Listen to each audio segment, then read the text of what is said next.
We're going to go up and set some TPUs, some time power units on the Projos that we set out. This is the fun part, man. This is the action. This is where all the action's at. Right here. The drill is for an open field movement to show them the importance of having an EOD guy towards the front of the stick, because if not, by the time they see a threat, either all or most of the element is already passed or on top of the device. Okay, so now he's coming up, and What we did there with the rocket was we gave him a visual aid. Not only that, sometimes as insurgents, you lay that out there to draw in. It's a draw. So if they hone in on that and draw into it and pop that berm and get up there and look, they should see the secondary that's sitting there. It's going to have wire coming out of it. So there's teaching points that we're going to. It's like a crawl, walk, run phase. almost in the world that we have now, you almost need 2 point guys. One that's looking for EOD threats, and one that's looking for shooter threats. But also you can't be in the rear because the whole team's already gone by the threat, right? So you can't be in the middle because half the team's gone by the threat and you could potentially split the team. So we call a 1.5 guy. One guy, the number 1 guy is doing his job, number 2 guy is doing the number 2 guy's job, and the number 1.5 guy, or the bomb tech, is, you know, he's doing this number, you know, he's trying to keep you guys safe, and that's his job. I know that right now, integration hasn't occurred with every assault team out there. So what I'm doing is we're introducing the problems that people are seeing overseas and here in the country by imposing those things, and they use them largely for control, area denial, and a direct assault type weapon. Having that bomb tech up near the front of the stick, the 1.5 guy, invaluable. I mean, we did the scenarios in the hothouse, and we learned very quickly if we don't have that guy up front, one of us may be tripping a device or stumbling over a package. We're going to be teaching breaching for dynamic entries with an assault force. This can be done also with conventional forces in the military. They end up doing dynamic breaches occasionally.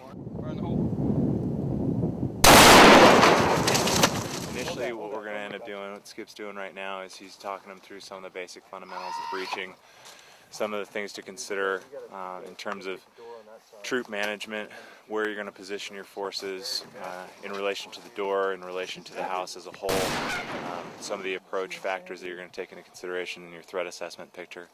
And then once they get done with that, they're going to be doing blast calculations to determine how close they can actually get to their breaching charge so that they have as close a distance to the entry point as possible, maximizing their efficiency without being too close that it's going to cause them harm.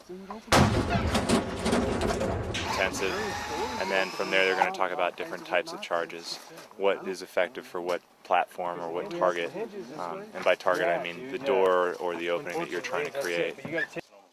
Once they've done a little bit of brainstorming and kicked around some ideas on how they would approach something, we'll give them a chance to do a dry run most likely, and they'll kind of just walk through the motions nice and slow, trying to sort of step up their speed and their effectiveness.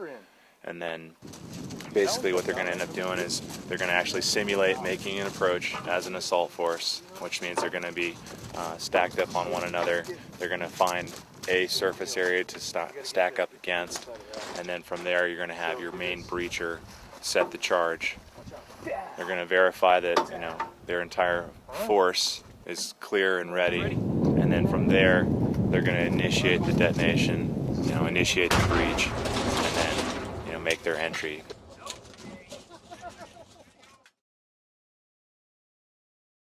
Today, the last day, is vehicle-borne improvised explosive device tools specific to those vehicles, and you know, we talk about the SID charge, we talk about various IED defeat tools, that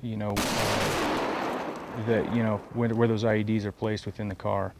You know, a lot of small charges and a lot of bigger charges. We're using We're using water. We're pushing water as projectile. We're also using it to tamp. We're also using various other mediums for tamping and, you know, the projectile or the tool itself. We put a suitcase inside and it destroyed it. What?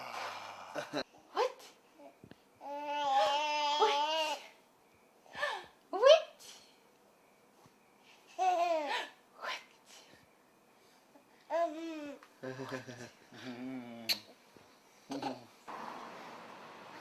Say hi. Hi. What's he doing?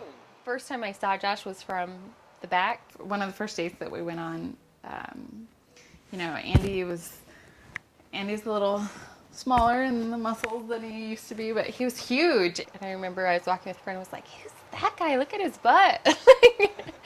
You know, so that makes you, when you have extra clearance, you know, you're a little clumsy. Well, it was high school. Josh was kind of like the bad boy. Fill his glass up with a big carafe, you know how they have? Yeah. And he spills it like completely all over me, and the glass flies back and hits me. And he played football, and he, you know, he moved there from Reno when we were in this little town, so he's from the city. And it's so sweet because he's like, oh my God. I don't know, there was something about Josh that just was, I guess, charismatic. So, and that happened quite a few times. You know, I think we talked like 3 times before we kind of started dating and got a little bit serious. Like, it was like right away we had this attraction. What exactly were we trying to protect?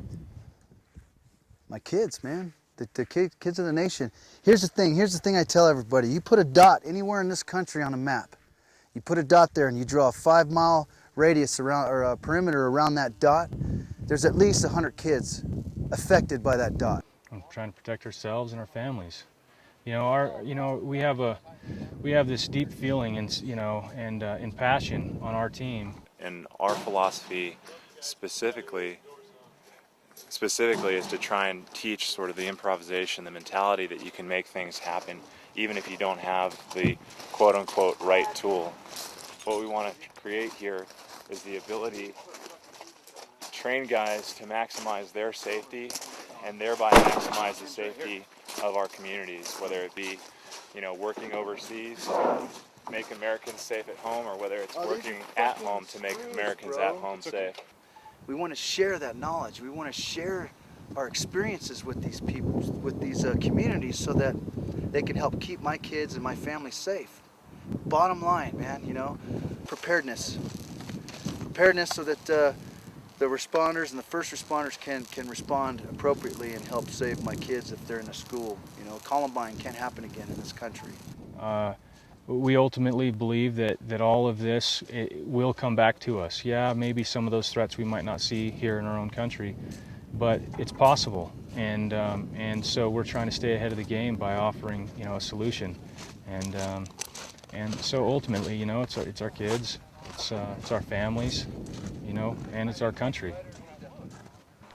In a crisis situation, the person I would want to be with is him, and so the idea of him giving some of those skills to the other people that are here to protect us and help us in those situations is comforting. What do you admire about Andy?